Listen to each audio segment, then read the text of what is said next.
Mhm. Good morning, everyone. Thank you for attending our sixth training webinars on the Blackboard Analytics.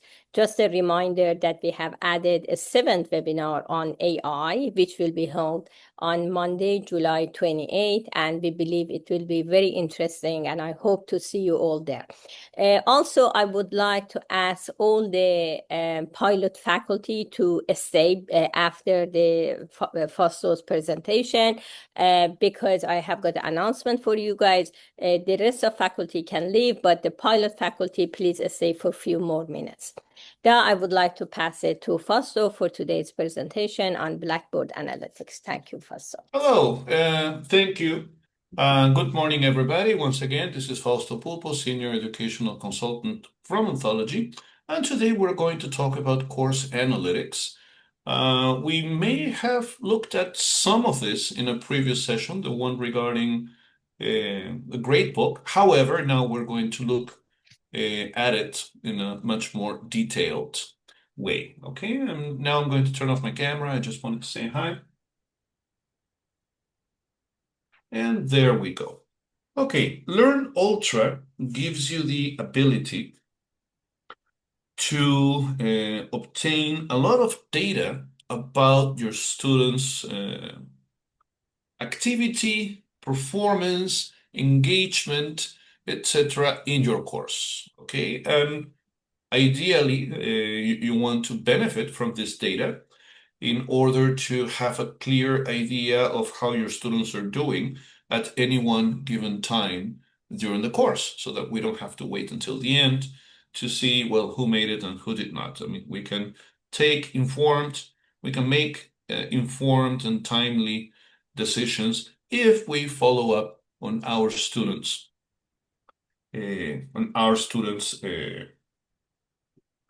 engagement, involvement, performance, etc. So, the first thing that you may want to look at is, of course, the Analytics tab, the Analytics tool, which is right up here on the Ultra course menu. When you click on it, you will see a list of your. Foster, Yes. are you sharing your screen? Oh my goodness. I got carried away. Sorry.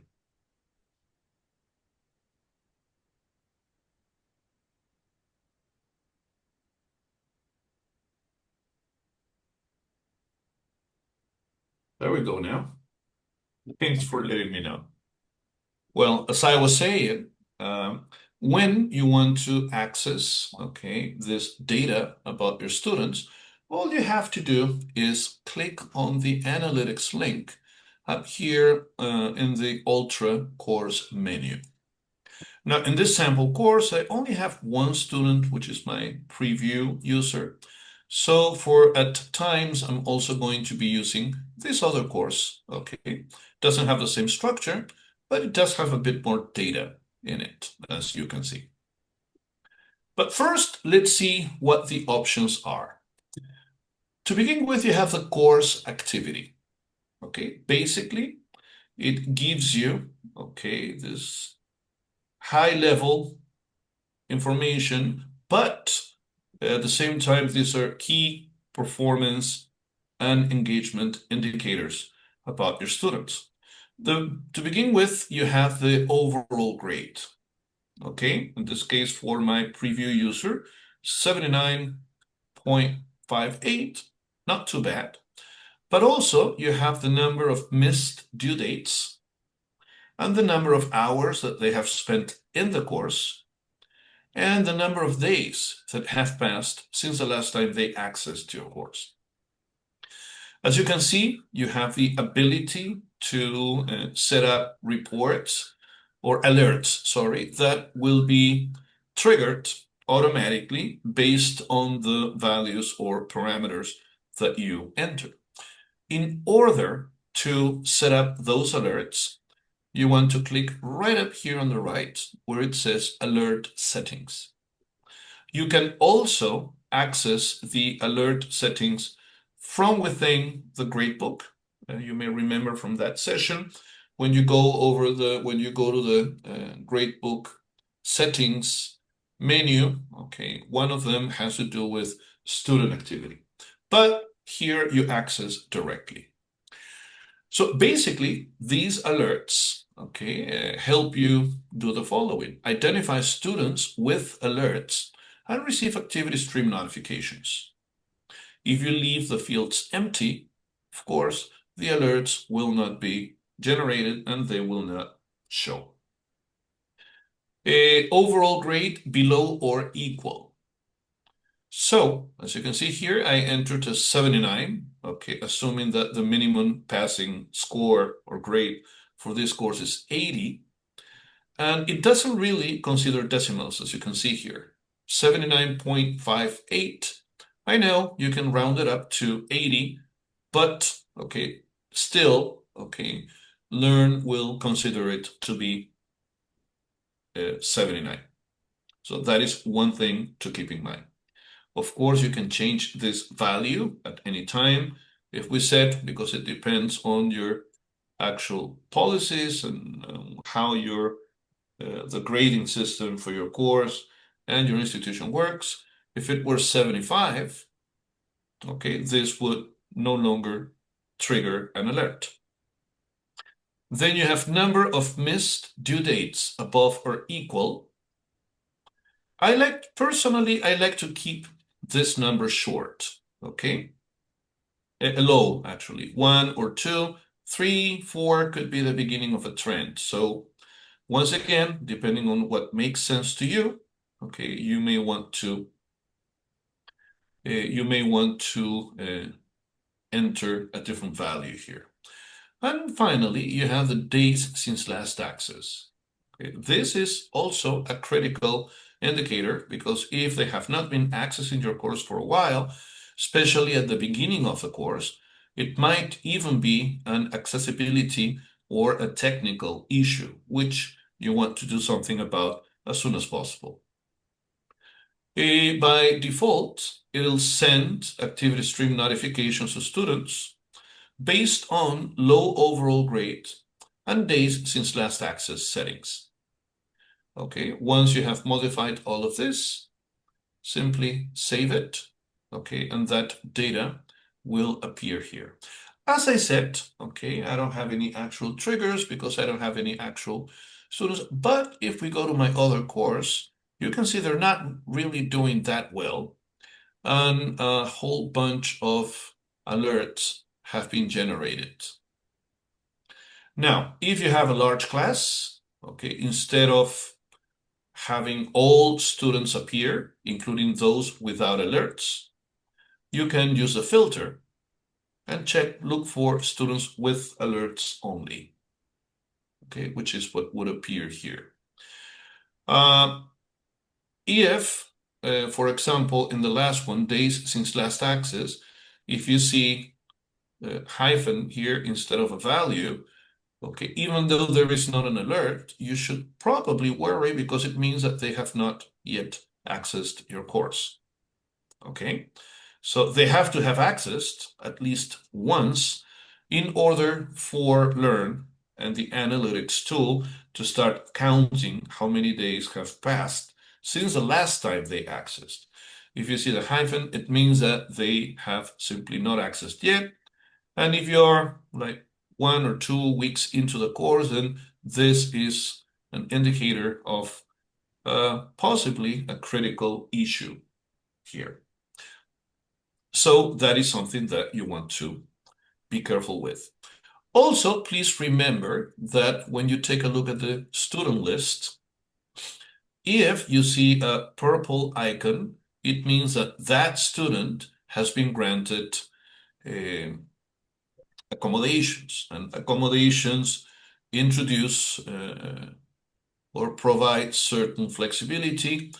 They could be about due dates. You can basically exempt a student from having to comply with due dates, and thus rendering immune to automatic zeros, for instance, or also for time, okay, how much time they have to complete, let's say, a test, a quiz, or an exam. So this is the first item that we're going to be looking at. Now I'm going to click on one of the students to see what else you can find. However, we are coming back to this page later. Now, it is always a recommended practice to, let me go back to the content page for a second, make sure that, okay, you have enabled progress tracking. Here it's been enabled uh, for the whole institution, okay? So all courses will have it. However, okay, it can also be left up to the instructor's choice. Nevertheless, it is always a good idea to have that, okay? Now, let's continue and let's look at one of our students here. When you click on one of the students,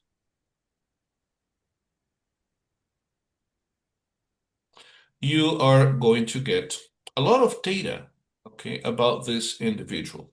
Basically, you will have access to all of their grades, okay?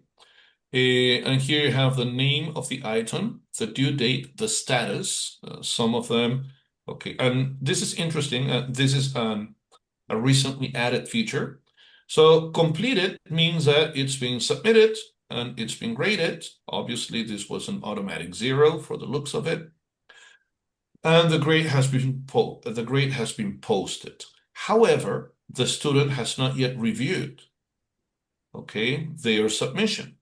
It means that even though I gave them feedback, as you can see here, and I gave them a grade and I posted a grade, they have not yet taken the time to review, okay, what they answered, what the correct answers were, in case that was enabled or displayed for that test or assignment, or any feedback and comments that I may have provided. So as you can see, okay, with these two, the student has reviewed both. These, the student has not yet reviewed. So especially if they didn't do too well and you gave them feedback that is relevant, okay, here they got 86, so they're okay, I guess. So you may want to send them a message and say, please do not forget to review. Okay, so you can go over the feedback and maybe you have any additional follow-up questions. Remember, if you click on the 3 dots here, you can find yet more data.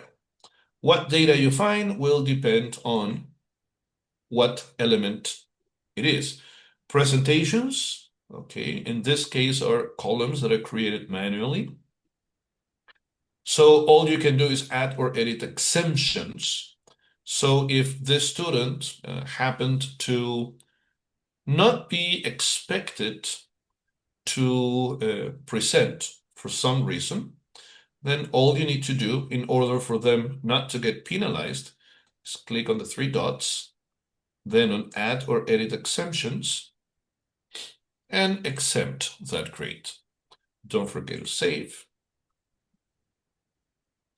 And as you can see, okay, the grade, I don't know if I should call this a box. It looks more like a pill.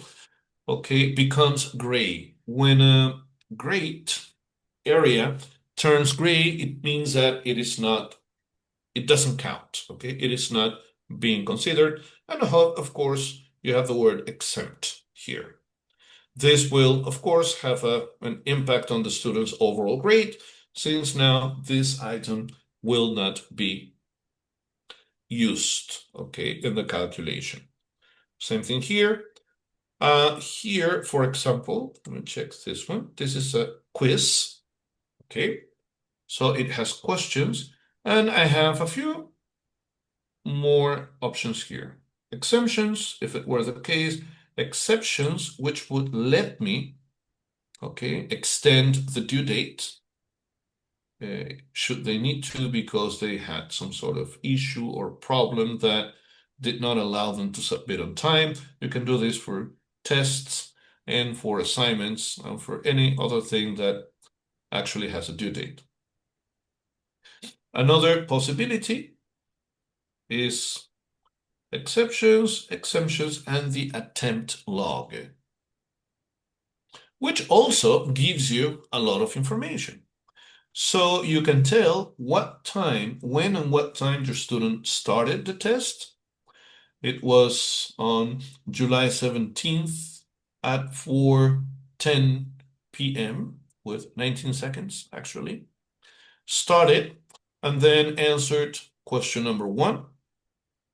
This is the time when the answer was saved automatically. Whenever you answer a question in an ultra test, okay, that answer, that choice is saved automatically. So even if the student runs out of time and they forget to submit, it'll get submitted automatically, and there will be a record of what they had selected or what their answers were, okay, and when and what time they answered each. Then skipped number 2, answered number 3, okay, just a few seconds afterwards. Then number 4, 5, 6, skipped number 6, skipped number 8, and then submit it. You can see actually how much time the student took per question. So if, okay, when looking at data about your student's performance on a specific test, and then you run a question analysis, and you see that many students are struggling with a certain question, then you can sort of like start exploring how long it took students to answer that question. Okay, that could also be an indicator that perhaps you should turn down a little bit the complexity level for that question, or review whether it's aligned with something that you covered properly in your course. Okay, gives you a lot of information, not just about your students and how they're doing, how and what they're doing, but also it can give you information about your own course and how it is performing. If many people or several people are struggling with the same items, then it might be an indicator that the problem is not the students, but the actual item that they're struggling with. It could be that this item is a bit too complex, or maybe the content was not covered deeply or properly, deeply enough or properly in your course. So this is a window into your own course, and it can help you find patterns and opportunities for improving or optimizing your test. So as you can see, there is a lot of data here that we sometimes not really pay, well, we sometimes do not really pay attention to, or we may not be aware of it, okay? And this is only the first step, as you can see. So this is important, okay? I mean, why are you spending so much time providing feedback if students are not going to review it, for example? So here you can then send them a message, okay, right up here. Let's say, hey, please do not forget to review your submissions so you can have access to the feedback I provided you with. Also from here, okay, as I said, if you want to focus on item name, okay, rearrange in alphabetical order. The first time you click on any of the headers here, it will be ascending. Second time, descending order. The third time, it goes back to normal. The same thing applies to everything else here. If you want to focus on what the student has not yet submitted, then, okay, just use the status. Click on the status header, and things will be grouped together. But don't forget, this is temporary. And if you want it to go back to its original position, make sure you have this icon here. Also, with the grades, okay, ascending or descending order. And if you want to see what they have been given feedback on, you can also use that column. Okay, so that is the first one. The second one, you have progress. This shows you what your student, okay, has covered so far in your course. We have this little quiz at the beginning, scavenger hunt. It's formative and it's more like a comprehension check on general information about the course. And as you can see, they have not opened it yet. Then these are modules. You can tell modules from folders because modules appear like this rectangular shapes and folders include, okay, or show a little folder in the as an icon here. So start here.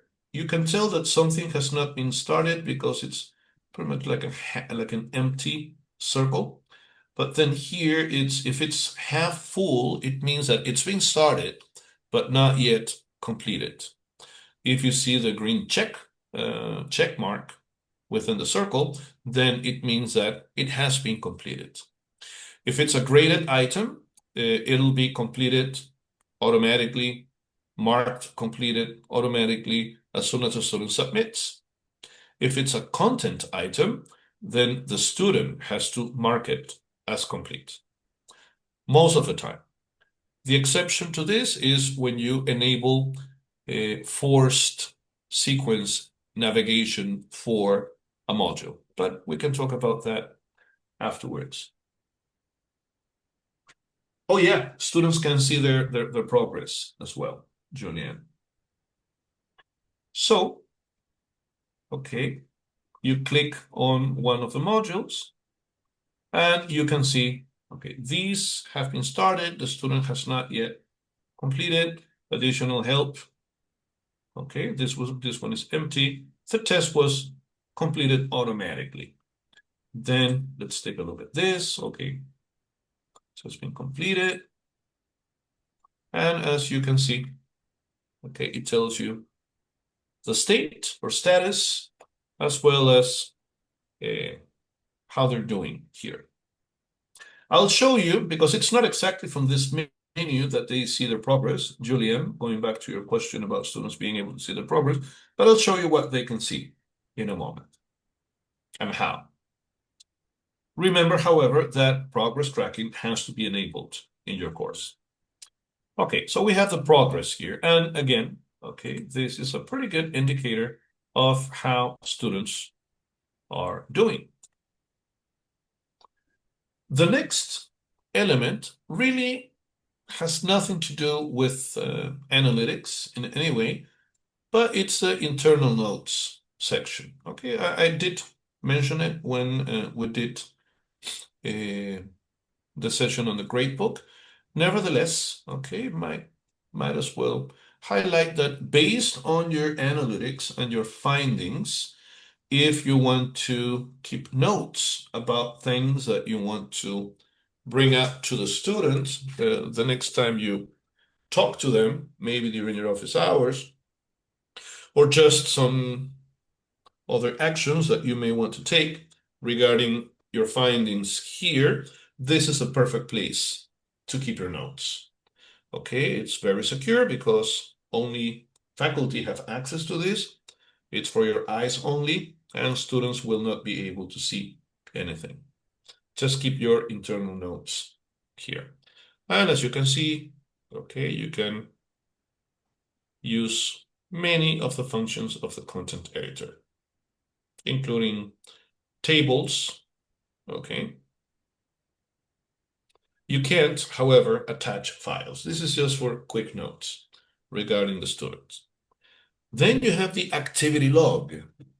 And this is also very useful, okay? From here, you can see every single little thing that the student has done in the course. It tells you what the event is, when and what time it took place, and what item it is. Assessment submission. Which one? Quiz. It was the sample quiz. Where did they connect from? This was the IP address. Okay. You want to see the attempt log? Just click on the little icon at the end. Okay, so there's very easy one-click item to all the data that you may need. You can filter by events also. Course access, assessment started, assessment draft saved, assessment submission. And this can be useful when, for instance, one of your students contacts you to tell you that they submitted an assignment, but you haven't graded it yet. And then you do not really recall, okay, seeing that submission from that student for that particular assignment. So maybe, just maybe, the student uploaded the file, saved it as a draft, and forgot to submit. To quickly find out if that is the case, you can use a filter, assessment draft saved, and well, it's not here, so that is not the case. But okay, this is one way in which you can trouble check and do some detective work, if you will, regarding mysterious submissions that are not visible. This makes it pretty much impossible for someone to claim that they submitted something and it disappeared, because every single event in the course is recorded, okay, including accessing the course, as you can see. And in the case of assessments, it includes the IP address from which they connected. As you can see, all of the tests and assignments show that data. And also, all of the tests and assignments show you the activity log.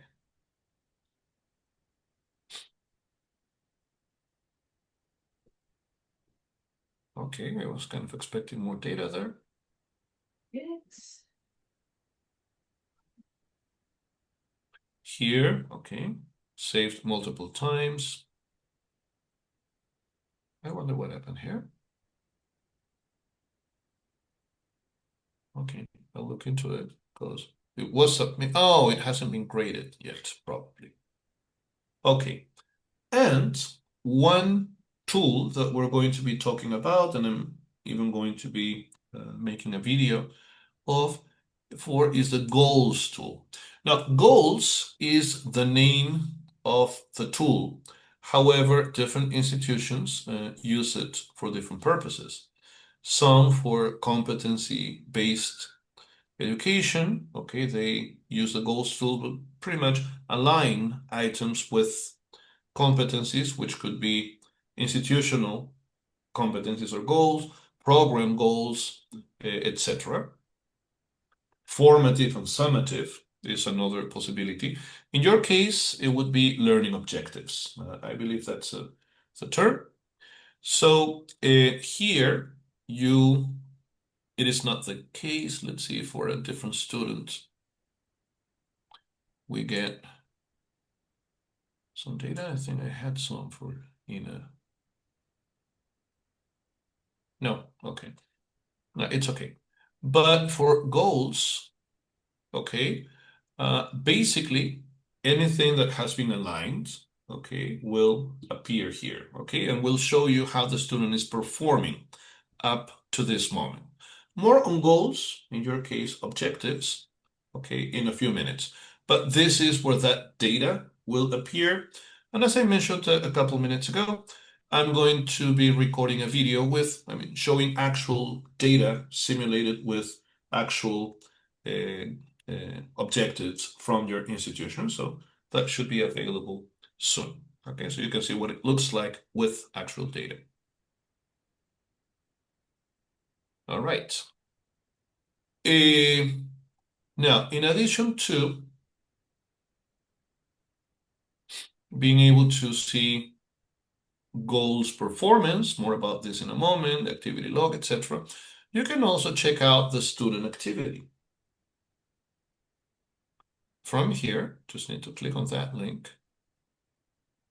You can see, okay, course activity per week, basically hours in the course. You can see it as a list. This is not a real student. That's why there's not a lot going on here. However, okay, you can download this as a spreadsheet, and you can also view it as a chart. Personally, I am more visual. Okay, so this is easier for me to read and interpret. And you can see the student only accessed the course 3 times. Okay. Here you have the grade and how it has evolved, okay, over time. So it's even going to show you if at any time it was above the range or the average for the class. And also, okay, whether at some point, it was below, above and below range. Nevertheless, as I said before, I am more visual, even though I can download this as a spreadsheet. I'd rather look at it this way.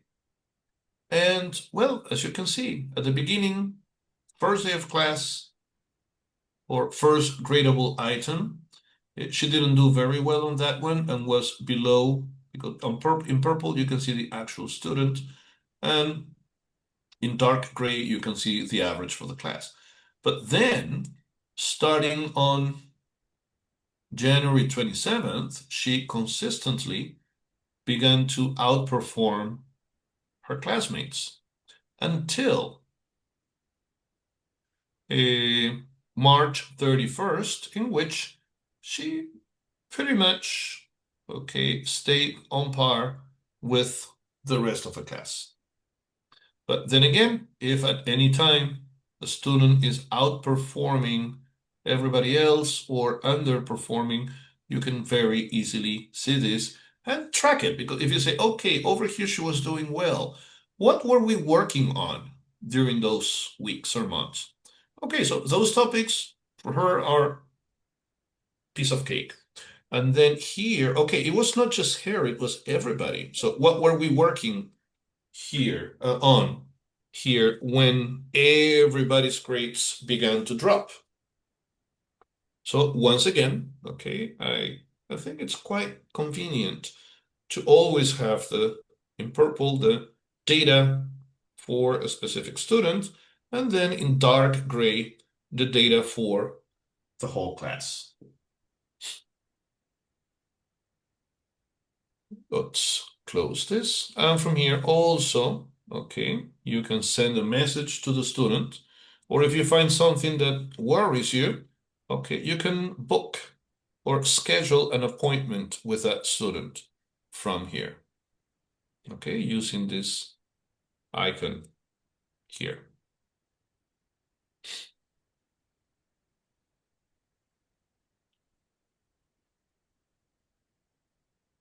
All right, so accommodations and messages, we've covered that in other sessions, so I'm not going to focus on that too much. And let's go to the analytics stage. Now, if your students have taken a few tests, you can always run question analysis, okay? In this case, I do not have enough data because for you to have enough data for a question analysis, you need students to have taken, okay, most of the students at least, or several students to have taken the test in order for you to have enough data about it.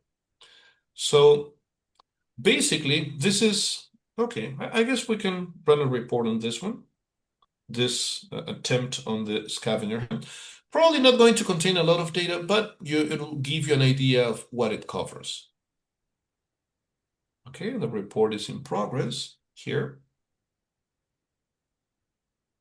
And once again, this can be very practical because if you see that, I mean, I would always run a report to see how my students are doing, okay, and to try to find questions that might be way more difficult than I anticipated or a lot easier than I thought they would be. Okay, that helps you calibrate or fine-tune your tests for the next time, because this is always post-mortem, because students have to have taken the test in order for you to have a report, okay? Let's see if it's ready. Let me refresh.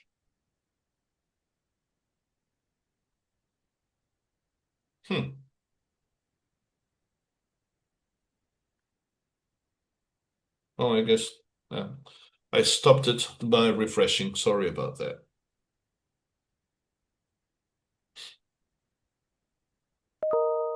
Also, okay, here you have a message, data no longer up to date, which means that, okay, a report was run at some time in the past, but since then, maybe there have been new attempts. So that data is no longer up to date, and you would have to run the report one more time in order to. I keep getting confirmation emails, so I guess they should be ready pretty soon. And this is where we will find them. So I'll give it a moment. We're going to focus on something else, and then when I come back, the reports should be ready. Okay, they can run in the background there. What else can you generate reports about? SCORM. However, SCORM, which is a format that used to be very popular in the past, still being used sometime, but mainly it's been replaced by other types of content like HTML, etc. Remember those interactive contents, a lot of which looked more like PowerPoint presentations, but still they contained content. Sometimes they were narrated, they had questions, they could be graded, etc. Well, okay, if you're using those in your course, you can also generate a report of that. And then you have course reports. This is a recently added feature, and it is linked to the goals tool, which in your institution is used to, or is used or can be used to measure objectives, how students are progressing or doing or performing based on the objectives that they are expected to reach. And there are two types of reports here. One has to do with coverage, and another has to do with performance. Why? Because when you have a set of goals or objectives and you want to align these goals or objectives uh, with items in your course, you have two possibilities. You could align them with assessment instruments, or you could align them with content items. Because, okay, you can have certain files and ultra documents that are focusing on a specific objective or set of objectives. Okay, you want to link those contents, even though they will not be an indicator of student progress or performance. At least it'll show you in what items in your course you're covering certain objectives. And this can be very useful, okay, because in that way you can tell if you're actually covering all of the objectives with your content, or maybe there are some gaps, or maybe you're overdoing some of them. Okay, so it's a good idea to align content items with objectives in this case. On the video, I'll show you how to do that, and then we will have a proper report. This would be on coverage. I don't have a lot of data here. I'm just showing you what the options are, okay? So you will have different goal sets, which are your objective sets. They could be for a specific program, for the whole institution. In this case, let's say computer science. Okay. Select the goal types. Okay, all of them or specific values. If I want specific values, because I have aligned two different goals here. So I can run a report for one of them, or I can run a report for all of the goals.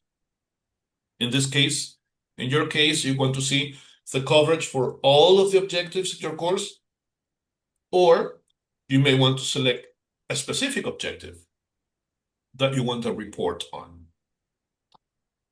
Remember, spoiler alert, there will be a video with actual data and your actual objectives from critical thinking, I think. Okay, pretty soon. And then you can also include, you should probably include content details. So I'm not going to have I don't have a lot of data here, but I want to show you what it looks like. Now remember, the data may be up to 24 hours old because the database is refreshed daily. Okay. And this is what it looks like. Goals comparison. Okay. Demo course, computer science, all goal types, goals comparison, PLO. It indicates whether it's covered, not covered, or not used. And then content alignment breakdown. Okay, in this case, 1 has alignment with questions. Now here it gives you, okay, the level of detail, total number of objectives, whether it's been covered in tests, questions. You keep scrolling down. Course coverage report, PLO, that's a set of objectives in this case. There are 2 different objectives. One of them is analyze and compare alternative solutions to computing problems. The other one is apply algorithmic, mathematical, and scientific reasoning to a variety of computational problems. Okay, it's the type of artifact is a question, and it shows you, okay, some more information here. So this is coverage. It doesn't tell you how students did. It just tells you where you made alignments, and it will show you both content items and assessment items. Okay, so as you can see, out of this set, 2, okay, objectives from this set have been used. Okay, so both have been covered. You have a coverage of 100%. None were left out. And then, okay, it tells you what kind of element it is aligned with. And the other type of report has to do with actual performance. So you create a report for that. Again, the data can be as old as 24 hours. And remember, it will not cover certain content, such as SCORMs and LTI. LTI means Learning Tool Interoperability, which is a standard used to integrate third-party vendor content into your courses. So this is for native Blackboard native content and assessments. Okay, I only have one set here. What is the target performance level? Okay, let's say, is it 70% minimum passing score? Let's say it is. Define a percentage that indicates a student is performing well. Average range, which could be, if the 70 is a target, then anything between 65 and 75 would be considered that as the student is doing well, okay? Not outstanding, but would be acceptable. Then select additional report options, okay? Show unavailable students and show unaligned goals. Okay, let's run the report. Remember, there isn't a lot of data. This is not a real course, but it does give you an idea of what it shows you and what it looks like. Demo course, number of students 7, computers. The goal set is computer science, included categories, program level outcomes. That's what PLO stands for. The report description, and here it shows you, okay, no submissions were found, okay, but, okay, otherwise it would be, what it would show you is who is overperforming, who is underperforming, and who is within range, which is those 5% above or beneath. And then the following students have not submitted any material within the course: David Bowie, George Harrison, John Lennon, Nina Hagen, Paul McCartney, Ringo Starr, twice. Okay, I'll take a look at that. All right. So, okay, of course you can download the reports as PDF files, and you can print them as well. Okay, and this has been recently added, as I mentioned earlier. Another way, yes. Question, Pastor. Can we do that? Let's say we have got a program goal that a student will be able to think critically. Can we do that across all the courses to basically see if that program goals have been met across the courses, or it only can be done within one course? For the instructor, if you do it from here, it would be for the course. However, okay, but you have to have a certain level of access, I mean, the user. If you go to tools, and it has to be set up, you can, let me find that here.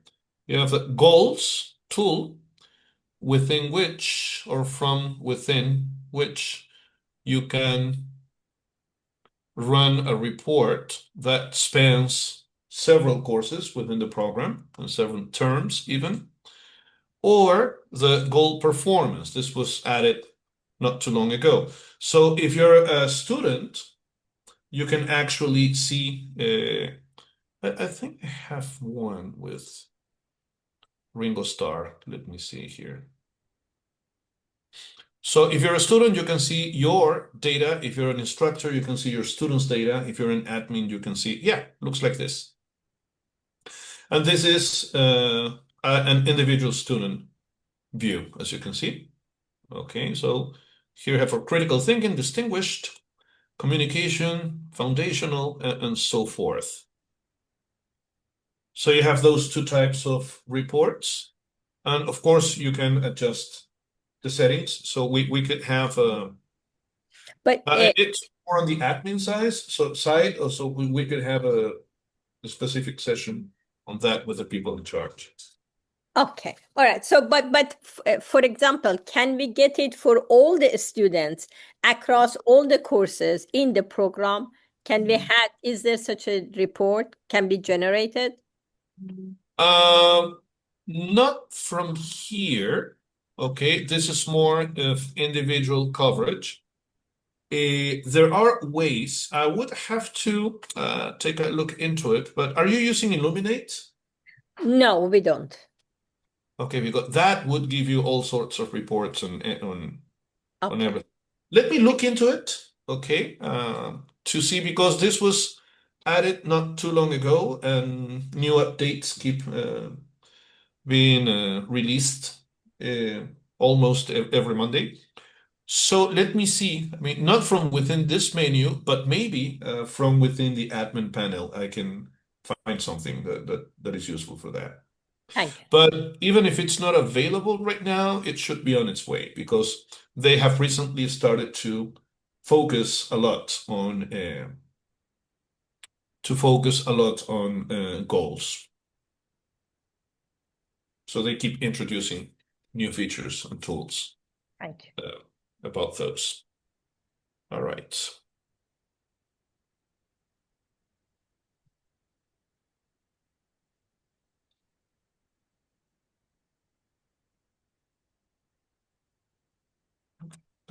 What happened? Doesn't work. There it is. So, okay, those are the analytics available. As you can see, a student, so far with the tools currently available to users, students can see their goals and faculty can see their students' goals. Beyond that, let me look into it a little bit more. Okay, there might be a way without having to use Illuminate to access that data. So keep you posted on that one. And well, if you're using goals, you have to enable the mastery, or you may want to enable the mastery tab on the gradebook. Okay. Remember, goals is the name of a tool. In your case, they're objectives. But basically, here it shows you, okay, the different objectives in your case that have been aligned in the course and how your different students are doing. Okay, again, this was introduced recently, and I'm sure more features and updates are on their way. But you can see if someone is doing really well with some of the objectives and struggling with another one, this is a scale. Distinguished, proficient, foundational, and needs improvement here.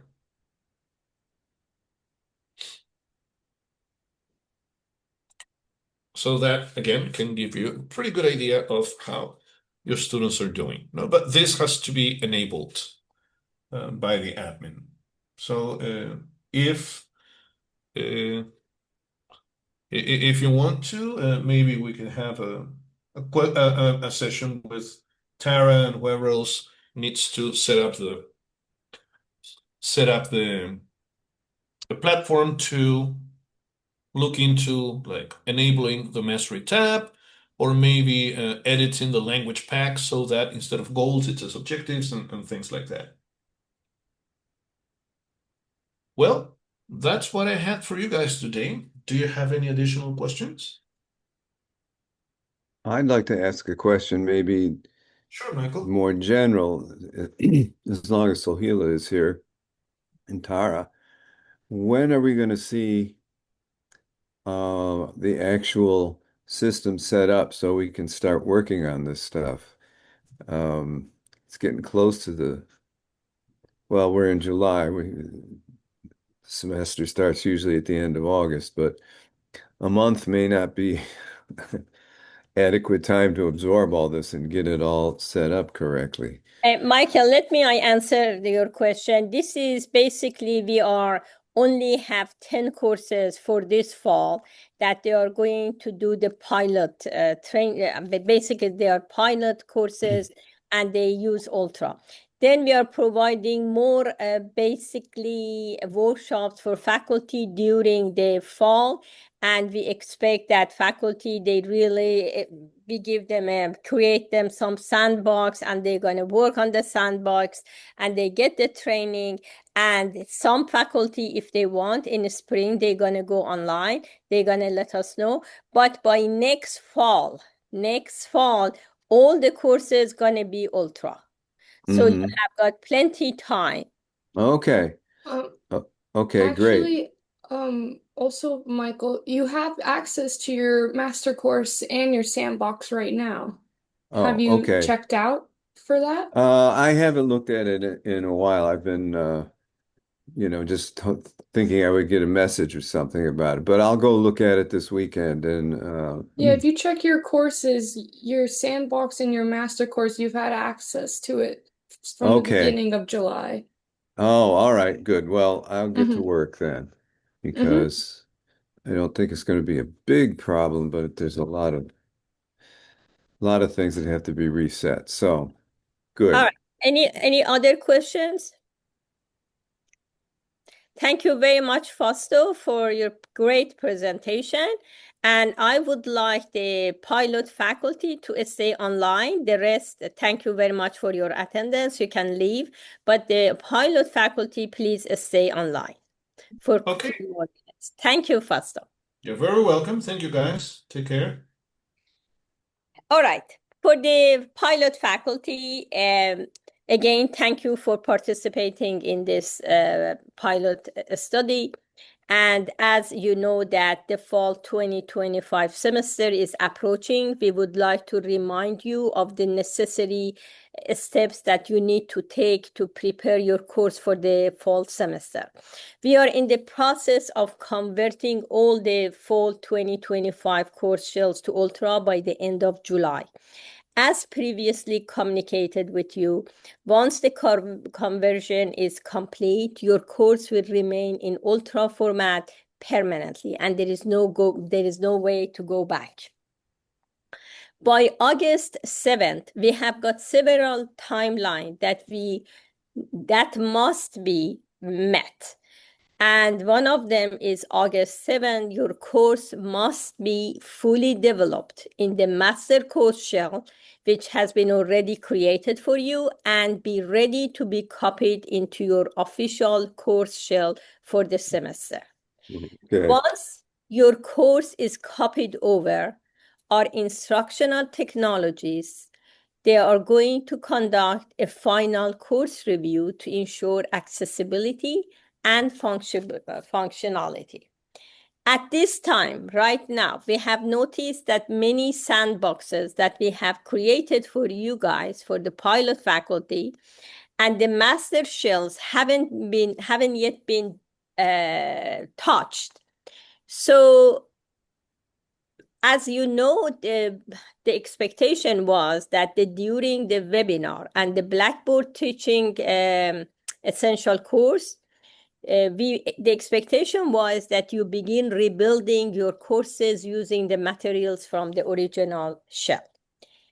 This is very important. If you plan to continue with Ultra, please proceed with the development as soon as possible. If you anticipate that you won't be able to upload your course content by August 7th and have decided not to continue with Ultra Pilot Program, please notify me as soon as possible, not no later by July 31st. Therefore, we can remove you from the pilot program and we continue. Please, if you want to stay in the pilot program, please follow the timeline because it is very important that we create a good experience for faculty and also not to put a lot of pressure on the staff in my office that they are learning about Ultra at the same time as you do.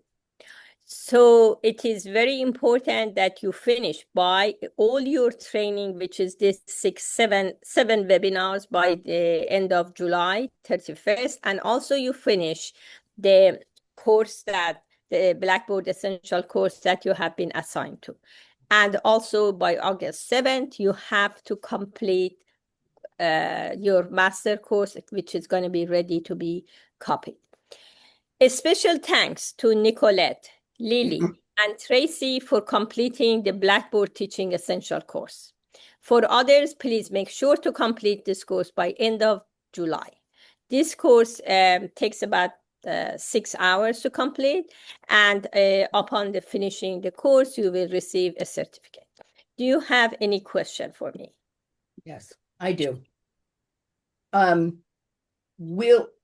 Will we still be able to access our old courses from previous semesters? Like once my PS213 goes fully into Ultra, I understand I won't be able to access my Fall 25 original section, but my old classes will still be there, correct? Yes, Tara, you can answer this question.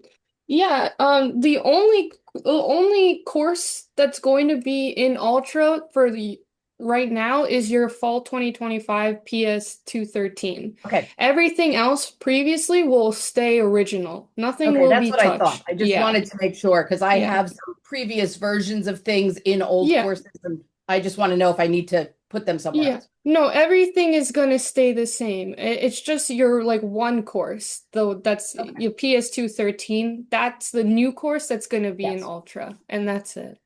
Okay. But great. one thing I should remind you that always you should know that we archive the courses because we have certain quota and we can go over it.